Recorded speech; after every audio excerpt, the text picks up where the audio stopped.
Deborah Uman is the Dean of the College of Arts and Humanities at Weber State University. She received her undergraduate degree in English at Yale University and continued her education at University of Colorado at Boulder, where she got both her master's and PhD in English.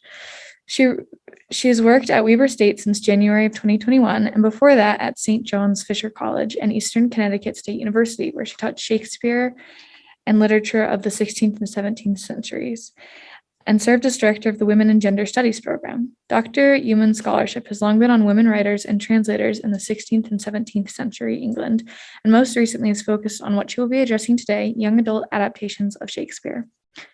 Deborah Uman is the author of 2 books, Women as Translators in Renaissance England and Staging the Blazon in Modern Early Theatre.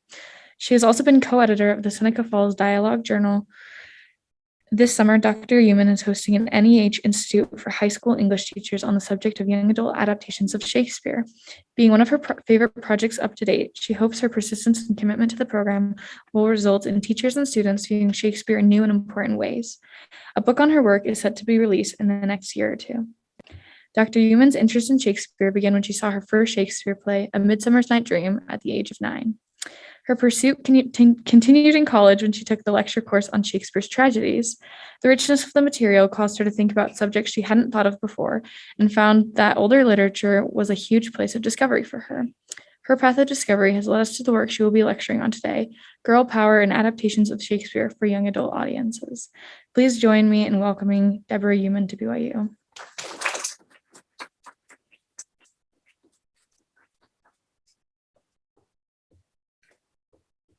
Thank you so much. That was a lovely introduction. Thank you, Valerie, for having me. I'm going to try to talk with the mask on. And if you can let me know if I'm not clear, then I'll take it off. But I'd like to honor the need to be safe. So what do I need to do to get my slides? There they are. Okay. All right. So I have, as we said, I started serving as a dean in January, and that means I don't get to teach very often, which is one of my favorite things to do. So I hope you will indulge me that I have some questions and conversations built into my presentation today, and I hope that you will feel comfortable to share thoughts and ideas. Some of you may have taken a Shakespeare course, maybe here or maybe in high school. I'm guessing many of you have read some young adult literature and will have some things to say. So please feel free. And I know that Harriet's going to see if there's comments and questions on the Zoom, even before the official Q&A at the end. So as we heard, my title is Girl Power and Adaptations of Shakespeare for Young Adult Audiences. And I'm going to try and take apart those 3 parts of the title before I really jump into my argument, if I have one. So I first wanted just to ask this really general question, if you can even just shout out names of girls and women that you can think of from Shakespeare's plays. Ophelia, I heard Diane, Rosalind, Gertrude, Lady Macbeth, my favorite. Viola, good.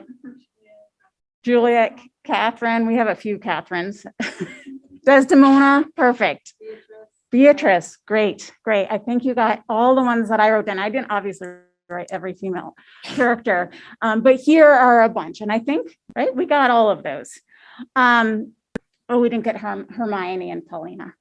But how would you characterize some of these characters? And they can include the ones that you named that I don't have in here. What are some characteristics of any of the characters that you named?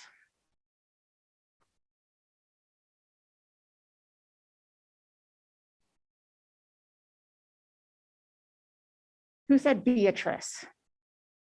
All right, can you think about how you characterize Beatrice? Well, I was actually looking across all of them. Every single one of these women at some point takes control of their own destinies and makes a decision, even a small one, that ends up shaping the course not only of their own lives, but the play itself. Okay.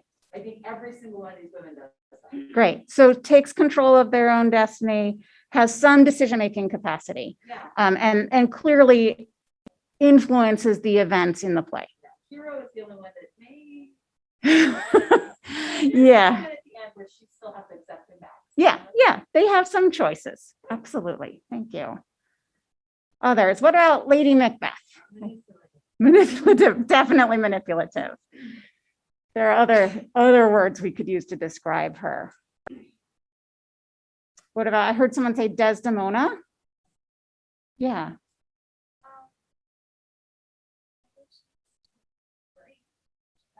She is, especially in the first half of the play, Yes. right? And it's kind of interesting how her death is a silencing kind of death. But she's really outspoken, especially in the first few acts. Good. So what are some of the challenges that women and girls face in Shakespeare's plays? Yeah, in the back. I think one of them has to navigate like the sexuality in ways to men don't have to, That's right. or they're like called to a different set of. Yes, right. So female virginity is seen as precious. It's seen as really the property of men. I don't have Miranda from The Tempest here, but her father talks about her virginity very specifically as something that he owns and needs to control. So that idea of women's sexuality and desire is very much in the male sphere of control. Excellent. What are some other challenges they might face as women and girls? Yeah. I think many of them are by the men in their lives and have to kind of their own needs. Good. Like Ophelia, with her conflict with her brother and her father, and really severely damages her. Yeah. And so, yeah, all of them have to. Right. And it's challenging to do so because of the patriarchal system in which they live. Excellent. Yeah. Yes. Well, and I think that patriarchal system also seems to limit what choices they can make. They Right. do make choices, Yes. it's very limited. Think about, oh, if I were a man, then I could. Yes. That Beatrice talks about, and Lady Macbeth has a similar speech. Yes. They're like, I wish I could do some things, but I can't, so I can only do this. Yeah. And I love that you just put Lady Macbeth and Beatrice together, because you're right? Lady Macbeth has that wonderful unsex me here speech. And she's like, if only I were a man, I could do these things. And Beatrice is really saying the same thing. She wants to kill the man who has harmed her beloved cousin, and she can't as a woman. So she has to ask a man to do it. So it's a great parallel there. Good. So I was going through and I also came up with some ideas for these characters. And the ones who are in purple are the ones that I'm going to focus on today. And I was just kind of thinking out loud and then typing what I was thinking. And you'll notice that a lot of the phrases are repeated. So I have pawn in political games, right? That happens a lot. And I don't have the history plays up here, but that's even more apparent in the history plays. Witty. Beatrice, of course, is brilliant, and several of the other characters, Olivia, Viola, are witty and capable, but that they are also in some ways powerless. And so you just see that there's a kind of way in which many of these characters do find agency, but also the ways in which they are clearly limited by their situation. And there has been a lot of ink spilled on Shakespeare's view of women. We might want to discuss this more in the question and answer session. Some people say he was an early feminist, others say he was a sexist and misogynist, and then there's lots of opinions in between. But certainly he understood the limitations that women faced, and he did depict female characters with a lot of personality, and really across a wide spectrum. So they're not all docile, they're not all quiet. And that is true across the genres, although the comic women are the ones who get to talk the most, someone like Beatrice. Okay, so that's the Shakespeare part to start, okay? All right, so my next question, or my next topic is adaptation, and particularly of Shakespeare. So again, if you can think of anything, you're welcome to shout out. Can you think of any adaptations of Shakespeare? And by this, I don't mean, you can count the films that were made, but I'm also thinking of something that kind of takes it and changes it a lot. Absolutely, yes. Adaptation of Taming of the Shrew. Love it. Good. She's the Man, yes. So that's Twelfth Night. Can you think of any others? The Lion King, yes, a version of Hamlet. Excellent. Yes, yes, which I hear is coming out this year. Actually, I have a picture of it. Romeo and Juliet adaptation. Yeah. So you can see just from this, there are a lot. And it's been a trend since almost immediately after Shakespeare was writing.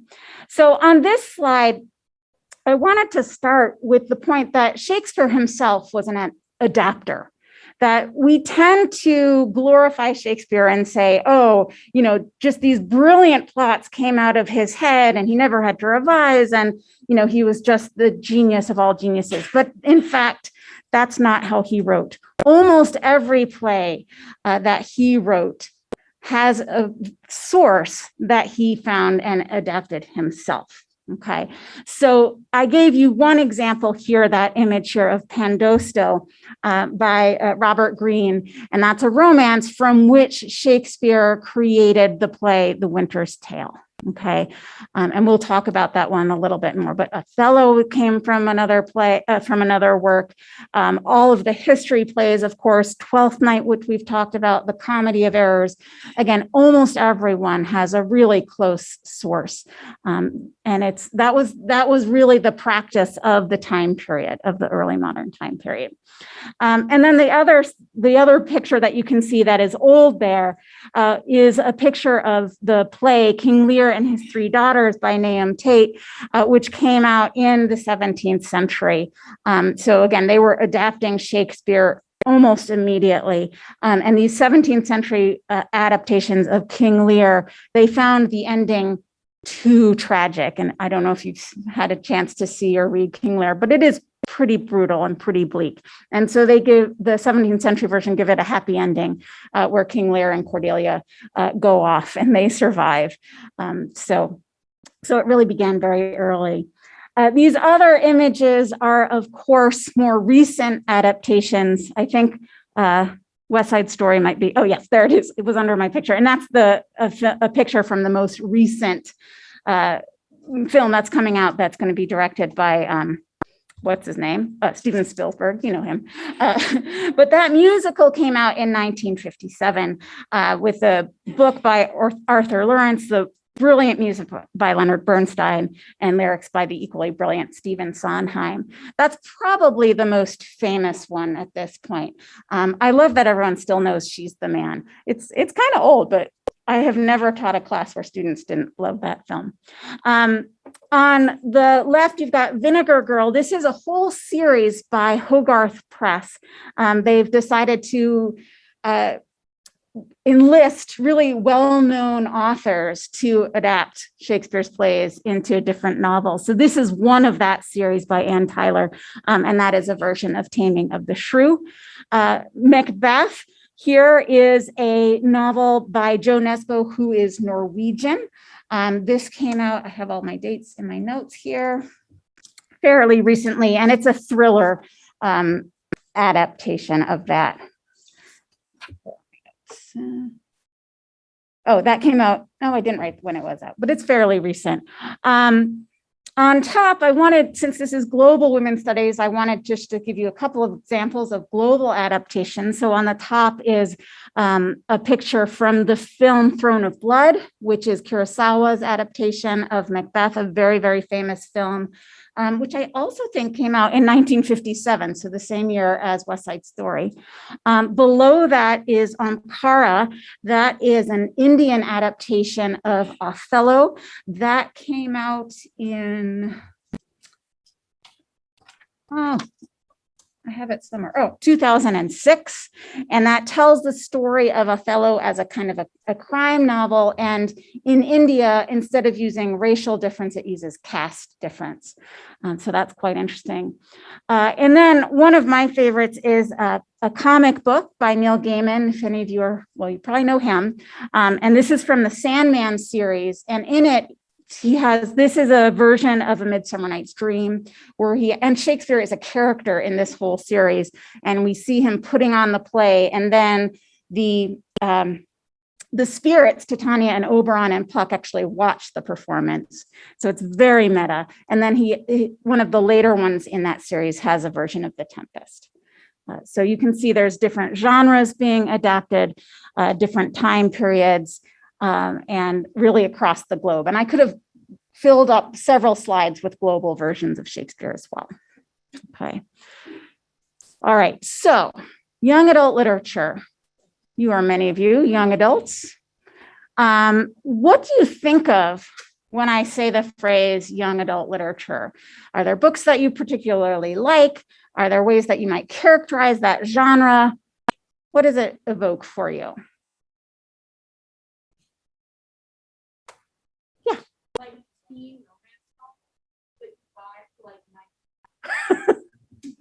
Excellent, excellent. And is there kind of a sort of a teen version of the Harlequin where they all follow a similar format?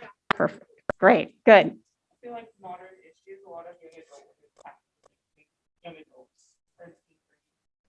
Yes, yes. So they're very contemporary, and they are supposed to really relate to the issues that young people are facing. Yeah. Yes. In the comments, we have people that are listening for Jackson, Twilight, Maze Runner, a lot of dystopian films. Yes, yes. Dystopian has become a whole genre of young adult literature. Excellent. Good. Other things. No one even said Harry Potter. Right. Harry Potter is what made people realize you could make money from young adult literature. And I think that's one of the reasons that this category has exploded. So I didn't list examples. I have a few images because they're fun. But I just read up, how do people define young adult literature? This is not really my area of expertise, but it's just become a growing interest. And there's really not much to define it because it's such a wide category, as you guys were starting to say. But we can say that it is geared for readers about 12 to 18, right? However, 50% of the readers of young adult literature are adults, are older than 18. And I count myself among that group. But the subject matter correlates with the young adults who are featured. And that's the other thing, right? Because these young adult works feature a protagonist who is a young adult. And as you were saying, right, it deals with the things that they might face. And a lot of these are very heavy topics, depression, mental illness, violence, all kinds of things that are important for us to address. And I'm not going to read this, but I thought there were a couple of things, right, that, all of these ideas and definitions. The one thing is, yes, there is a young adult protagonist. And then the other thing in this quotation is that it blurs the boundaries of genres, right? So when I say young adult genre, that's not really even a thing. It's a category. And then it does, as you said, dystopian fiction, fantasy fiction, realistic fiction, romance, but often they cross over in terms of their genres. And here's just a few examples. And then here's another really long quotation, which I won't read, but again, is focusing on the idea of innovation, experimentation, and risk-taking in young adult fiction. So this might be those blurring of genres. This might be really thinking about futuristic work. It might be a work that has poetry in it as well as prose. I mean, just kind of think about that. So it really is a genre or a category that lets people explore and doesn't have to be limited by some sense of what's proper, which often some other kinds of literature does. Okay. So with that, those are our three terms, right? Shakespeare, women and girls, adaptation, young adaptations for young adults.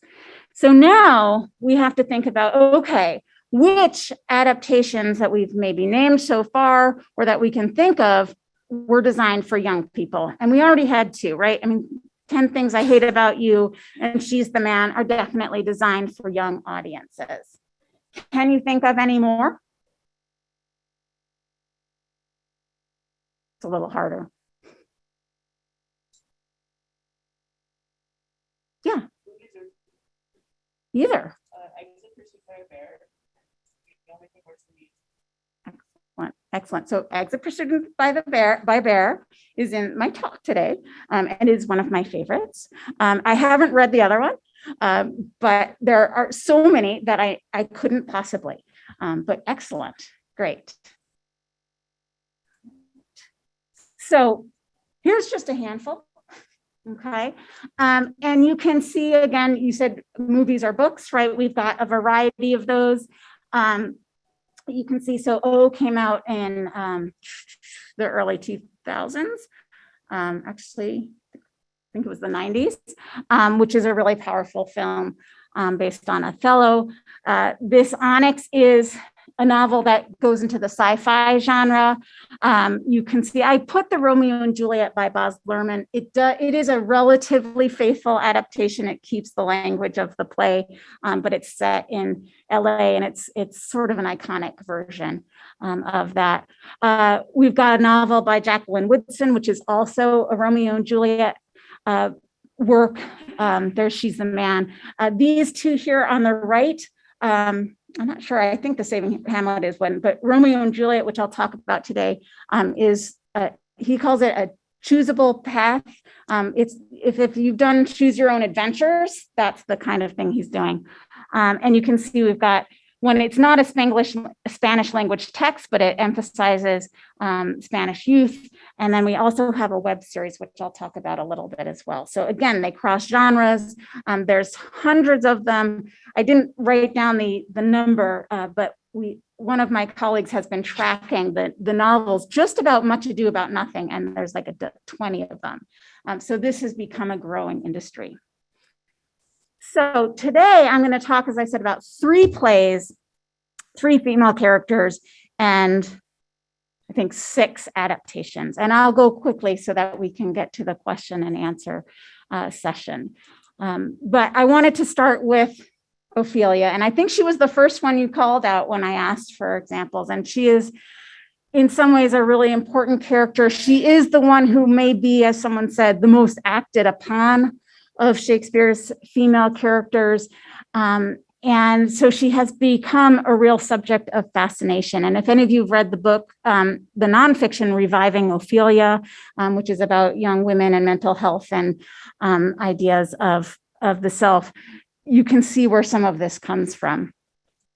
But the first one on the left here is a novel that was then made into a film. The novel is by Lisa Klein, and I'm going to get to my notes here.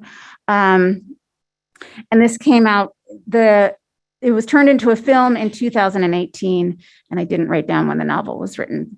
But this is, I think, in some ways, not the most predictable, but kind of the most, I'm not getting the right adjective there, but it basically what it does is it shows Hamlet in the time period that it was written, but it tells the story from Ophelia's point of view.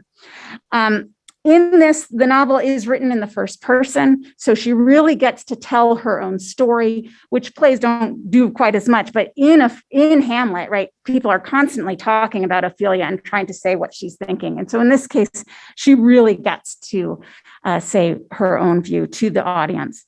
In this novel and in the film, by the way, stars, what's her name? Daisy Ridley, who plays Rey in the Star Wars movies. So that sense of a strong female character is really embodied by the actress who was chosen for the role. So in the film, she does actually marry Hamlet in a secret wedding. So there's no doubt that he is in love with her. And she is really aware of all of the political maneuvering that are going on around her. And she recognizes both that Hamlet is in danger and that she herself is in danger. And by the way, I'm going to give out some endings, so I apologize for the spoilers. I still think these things are worth reading and seeing, even if you know how it ends. Because in this one, how she dies, right? And they believe that she committed suicide. In this case, she fakes her own death. This is a case where she uses a draft like in Romeo and Juliet, but it works. So she pretends to be dead, and then she escapes later, and then she escapes. Oh, and she's pregnant, by the way, and she escapes to a convent, and she's taken in by these nuns, and she becomes a healer and raises her child there. So you've got really a lot of ideas about female empowerment. You've got this female community of the convent. You have her becoming a healer, which was seen as a way for women to have some kind of power. And she raises her child as a single mother. So it's very, very different, but in some ways, it's just okay, we're going to tell this from the female perspective. The one here on the right, and I was going to bring several of these books and my bag was too heavy. And I'm like, well, they're not that interesting, but this one is quite interesting. And I'm happy to show it to folks if you want to look at it later. This is the Ryan North's To Be or Not to Be. He calls it a choosable path adventure. And it's a lot longer than the Choose Your Own Adventures, but you can follow through. And he has all different varieties of things that can happen with the Hamlet story. This was started by a Kickstarter campaign. That's how he raised the money to do that. And Ophelia is one of the three characters that you can follow in whatever we want to call this, in this work. So Ophelia, and then you can follow Hamlet, or you can follow Hamlet Senior. I think the emphasis on this as a choosable path really gets at that idea of agency that we talked about earlier, that you're literally making choices as the reader, and as in this case, if we follow Ophelia, as Ophelia. And I would say that of all the characters that we listed in the beginning, Ophelia seems like the one who makes the fewest choices. I mean, she really has people making all of her decisions for her. So I think that in itself is a kind of radical revision of her character. In his description of Ophelia, North, the author of this, describes her as a beautiful and independent young woman. And although it makes you roll your eyes when you think about it, you've fallen in love with a prince. So he's writing from her character. He has Ophelia, she has been studying at university with Hamlet. And he says that Ophelia is studying science while Hamlet is undeclared. When you follow Ophelia's characters, you have lots and lots of choices. It's really long, but some of them allow you to slam the door in your brother's face when he calls you a derogatory name. You can play chess with Gertrude and then have a duel with her. And in that, you either can be killed or get killed, depending on which choice you make. And if you happen to get killed, and there's a few examples where she dies, then you return as a ghost. So she even gets kind of agency in death. And there is also an ending where she is able to revenge the death of her father. So again, there's just a ton of variety. And I think this adaptation really is getting at that sense of making choices. The middle one, The Steep and Thorny Way, is really the most radical of these three adaptations. It's taken it out of the time period. It's taking it into a novel. This novel by Kat Winters was published in 2017, and it reimagines Hamlet in 1920s Oregon. And instead of reviving the character of Ophelia, the main character here, as you see on the cover, is actually a version of Hamlet, but a female version of Hamlet. He calls her, the author calls her Hanley Denny, and she's a biracial teenager, I think she's 17, who seeks to solve the mystery of her Black father's death. And so this novel is, in addition to looking at issues of gender, is also really deeply interested in issues of race and discrimination. And it includes, and I should have brought the book because it had those in there, historical images, and documents about the racist policies in this emerging state of Oregon. And it discusses afterwards some of the attempts to change those laws. So you can really learn quite a bit about a history that I knew nothing about until I read this novel. And it explores questions of gender, race, and power through the character of Hannah Lee. And she faces this range of discrimination with resourcefulness, intelligence, and compassion. And of course, she does not have a tragic ending. So here's another spoiler. She doesn't die. And instead, she leaves her hometown at the end of the novel to enter a new world. And this is a quote from it. She says, "I entered a new world with different laws, different adventures, and challenges." She moves to Washington, a state in which I taste even more love and heartbreak, hate and triumphs, where I dance with Joe in jazz clubs, grow into a woman with floor, sharpen my brain, start a career, and meet people with skin color similar to mine. For me, and I like this, she says, the rest was not silence. I was loud and powerful and melodic. I thought that's a very keen example of how this is supposed to have a much more empowered character. And again, it's not Ophelia, and Ophelia doesn't really have a role in this novel, but we see that kind of empowerment going on. Okay. All right, so next, whoops, let's go one way. All right, so we already heard about Exit Pursued by a Bear, which is one of my favorites. And this is an adaptation of The Winter's Tale. Now, just raise your hand and don't be shy. How many of you know the plot of The Winter's Tale? Okay, a few. It's not one of the more frequently taught plays. So I'm going to just give you a really, really basic summary. It follows Leontes, who's the king of Sicilia, who develops this irrational and unfounded jealousy of his pregnant wife, Hermione, and accuses her of having an affair with his best friend, Polixenes, who's the king of Sicilia. And I mean, it just turns on a dime when he decides to be jealous. Despite all evidence to the contrary, and this includes Hermione's own really eloquent defense of herself, as well as the word of the oracle saying she's innocent, he orders her to prison and orders the daughter that she gives birth to in prison to be left out to die. Hermione's faithful attendant, Paulina, tells him that Hermione has died in prison. And he then immediately realizes the error of his ways and promises to repent.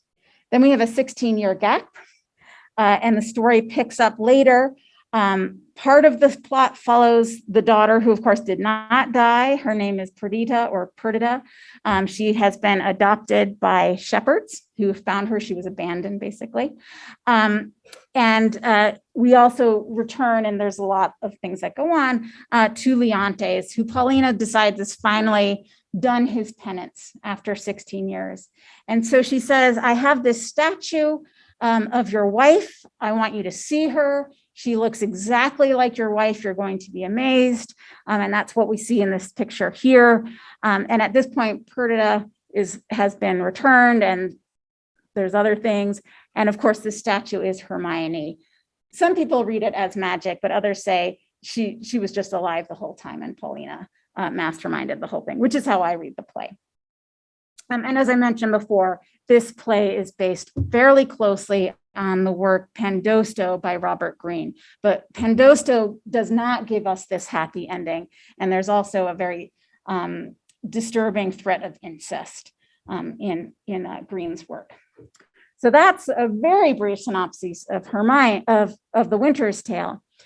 Exit Pursued by a Bear by E.K. Johnston is set in Canada, and it sets the story among a group of teenage cheerleaders whose captain is Hermione. In this case, she has explicit violence against her. They are at a retreat, a cheerleading retreat with a lot of teams, and she is drugged and sexually assaulted. And she can't remember what happens except for that she comes to consciousness half dressed in the water. She does have a boyfriend, Leo, so he's the Leontes character, and he is driven to jealousy in this case because of this sexual assault. And we've seen that kind of victim blaming that is very common, and that's one of the things that this novel is exploring. However, this Hermione is supported not just by the Paulina character, who is her best friend Polly, but also a sympathetic and remarkably capable female detective, and they do solve the case, as well as a skilled and understanding psychiatrist. And she does get pregnant from the assault, and she is counseled to get an abortion and supported in that choice as well. So it's taking on that question of choice. This book in some ways is a fantasy. Even though it's realistic, it's fantasy. If we live in a world where sexual assault is taken that seriously, I'll be very happy. But it also offers a hopeful model. And my colleague Sarah Morrison has described it as this. She says it highlights the importance of allies and advocates who provide counsel, safety, and support to facilitate Hermione's effort to contend with the consequences of violent trauma and emerge as the co-creator of her autonomous self. And we see in The Winter's Tale attempts of Hermione to defend herself and take control. And that is really silence. And even at the end, she has very little to say, and she doesn't speak to her husband directly. But that sense that women can take control over their destinies and their bodies is much more clear in this adaptation. All right, last one. Okay, so Twelfth Night. If you haven't seen or read this play, definitely go do so. It's delightful. This is a play, I won't go into all of the details, but it focuses on Viola. We talked about her briefly. She is shipwrecked. She believes her twin brother, Sebastian, to be dead. And so she dresses as a man in order to basically find employment. And this is one of several of Shakespeare's cross-dressing plays where he took advantage of the cross-dressing that happened on the stage, because women in this time period were not allowed on stage in England, and so young men played the female roles.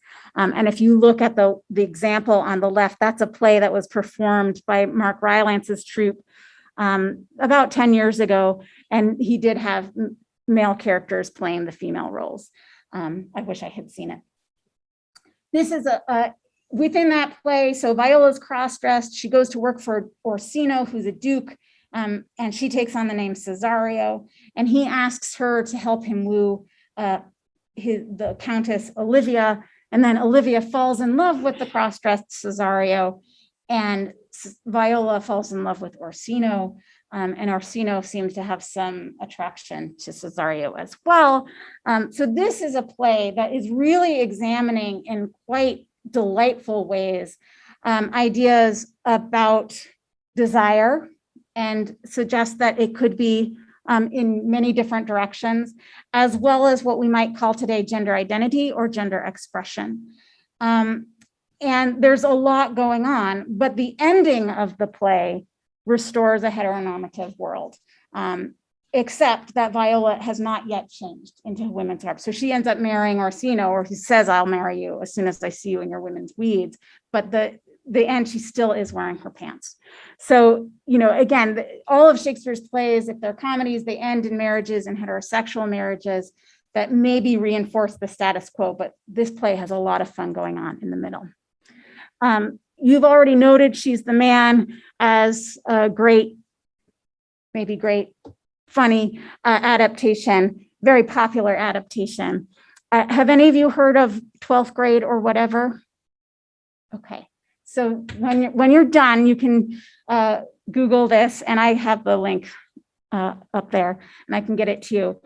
This is a web series, and if you haven't seen a web series, these are sort of what they sound. They're little videos, usually shown on YouTube, usually 2 to 5 minutes long. Typically, they feature characters in vlogs, right? They're talking to a camera. Sometimes there's a few characters in it, and they often tell stories. There's another great one that does Pride and Prejudice, just brilliant. This series was created in 2016 by the group Quip Modest Productions, which is a group of all young people. The writer, Jules Piggott, was about 19 when she wrote this. So this is really not only for young adults, but made by young adults. And while the series, there's the picture, uses sort of the same predicament that She's the Man does, where we have a female character who dresses as a man and goes to a boys' school, and then, you know, we have the whole craziness involved. They sort of start playing with that idea. So our character of Viola is now Sam, and you see them in the middle. And by the end of the series has identified as non-binary. And instead of ending up with Orsino, who I think is called Orem in this version, ends up with Olivia. Okay.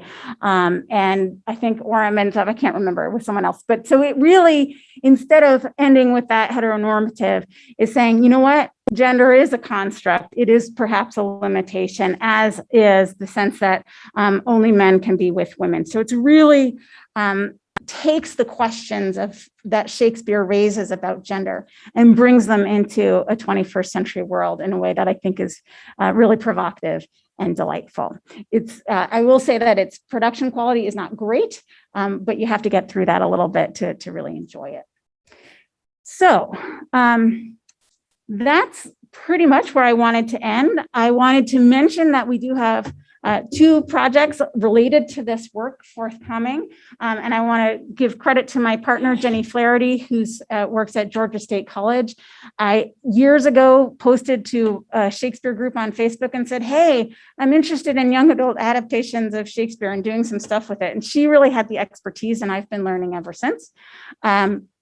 But after 3 years, we have finally been approved by the National Endowment of the Humanities to run a seminar this summer with 28 high school English teachers to talk about this. And our institute is called Transforming Shakespeare's Tragedies. We'll focus on Hamlet and Othello, adaptation, education, and diversity. And we also recently were told that our essay collection, which is going to be from a range of scholars, was accepted. And this is called Liberating Shakespeare, Adaptation, Trauma, and Empowerment for Young Adult Audiences. So with that, I would like to turn it over to you all.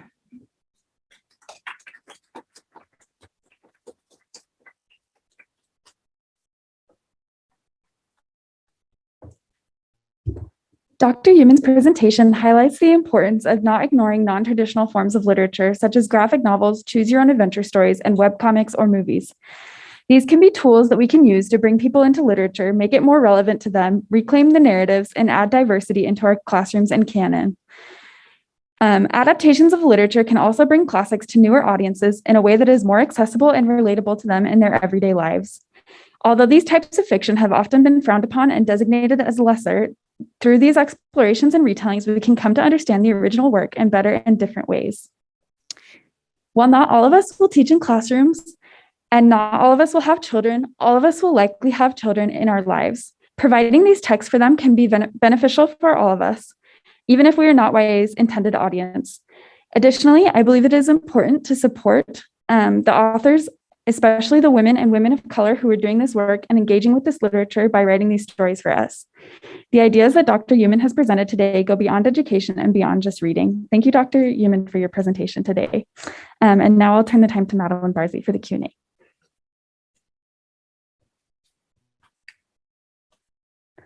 All right. Thank you so much, Dr. Uman. That was great. We're going to now have our Q&A. If you have any questions, you can go ahead and line up here at the microphone. Please try to socially distance in line. And then when the time comes, you can state your name and major and minor. And then as a reminder, Zoom audience, you can post your questions in the chat. And I will start. My name's Madeline. I am an undecided major, but I'm leaning towards humanities. And the question that I had was, I know that Shakespeare, he was married at a young age until his death to Anne Hathaway. However, I'm not sure what their relationship was like. And I'm wondering, did his relationship with Anne Hathaway affect the way that he wrote about women? Or are there any specific characters that are speculated to represent her? That's a great question. We don't know that much about Anne Hathaway. We knew she was older than he was, and it was probably what we might now call a shotgun wedding, that she was likely pregnant when she married him, and that he spent most of his time in London. So away from the family in Stratford. We know that they had children, including a son named Hamnet. And if you would like to read a fantastic adaptation of Shakespeare's life, I highly recommend the novel that just came out, I think last year, Hamnet, by Maggie O'Farrell. I believe that's correct, or maybe it's just Farrell. I just finished it a couple weeks ago. It is brilliant. It imagines, the title suggests it's about their son who dies from the plague, but it's really about Anne Hathaway. And it imagines her as a healer, so sort of like Ophelia. It imagines her as kind of an outcast in society. It's fantastic. So for a fictional imagining of Anne Hathaway, I say go to her, but it's hard to tell because we don't really know if the two of them had much of a relationship, if she's represented in his plays.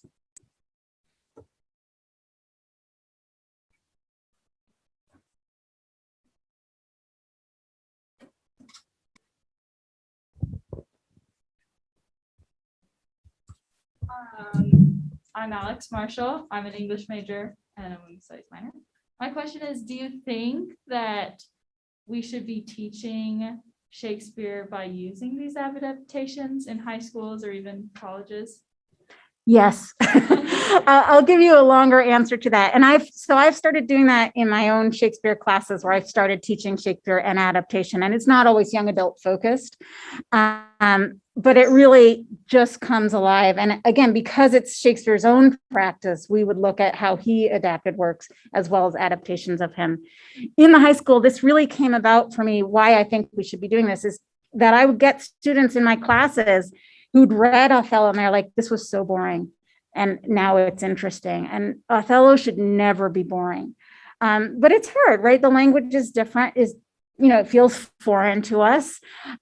It's about stuff that's really old.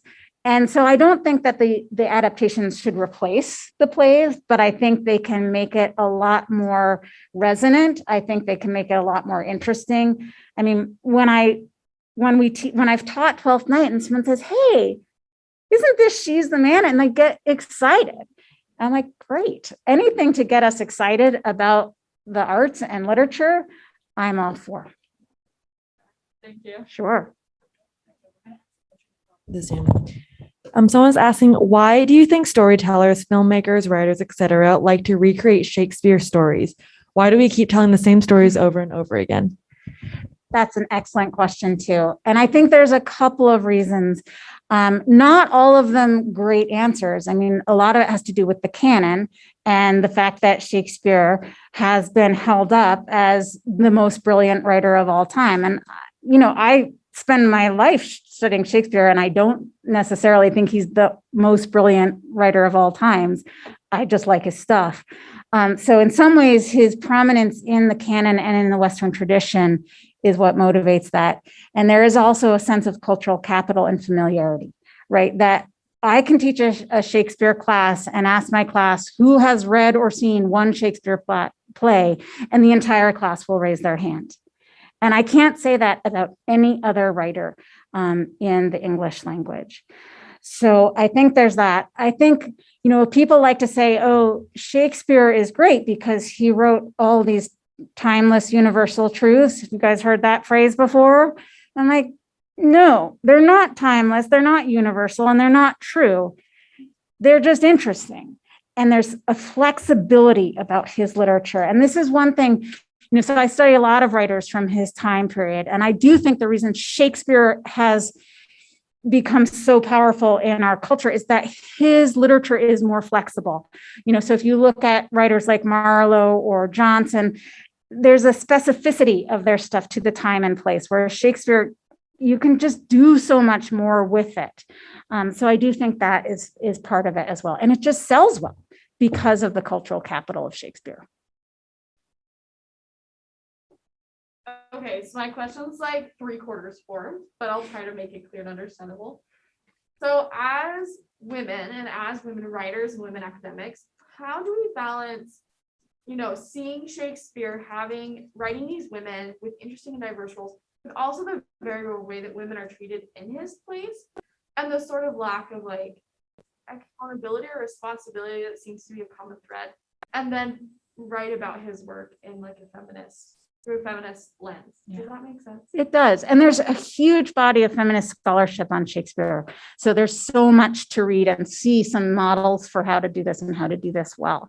And again, it's not that question. I think, I sort of gave a reductive question of, is he a feminist or is he a misogynist? And it's really not that, but really to understand ways in which his work both pushed boundaries in terms of women's roles and in terms of understanding of gender, which I think actually in the 17th century, understanding of gender were more flexible than we realize. But also exploring what women's lives were like. And Shakespeare's plays are not accurate representations of what women's lives were like in the time period, but we should study what they were and see how he is responding to that. And asking questions about that, because I think that's what Shakespeare was particularly good at. He was clearly, he just had his pulse on the time. And that's why, you might heard that he's, quote, invented like hundreds of words. And I don't believe that either. I think he just had his ear to the ground. He heard people using vocabulary and he put it in his plays in ways which other people didn't. So learn more about the time period, take history classes, look at the women writing at this time period because they existed, even though they don't get much. But there's been, again, and this is how Valerie and I know each other, is there's just also an explosion of scholarship on women writers of this time. Sure. Someone's asking, you said that you got into Shakespeare from A Midsummer Night's Dream. Is there a lesson about girl power you learned from that or an adaptation you like? Oh, that's a great question. I do love the Neil Gaiman version of A Midsummer Night's Dream. And I will tell you that it's one of my favorite plays to this day, although I have seen very few plays that I think get it right, because most of them like to have it as this very lighthearted, oh, the fairies are dancing around. And I think it's actually a very dark play about power and it's about sexuality and control. And the ending annoys me in a way, because, again, he has to tie everything up with a neat bow. The film of it that I like the most is actually the BBC production that they did, where they just filmed all of the Shakespeare plays. So it's not terribly high quality in terms of performance value, but it has a really great Titania who exerts some power. But again, it's a fantastic play. I think it is very much about female power and how it's undone, but you rarely see that.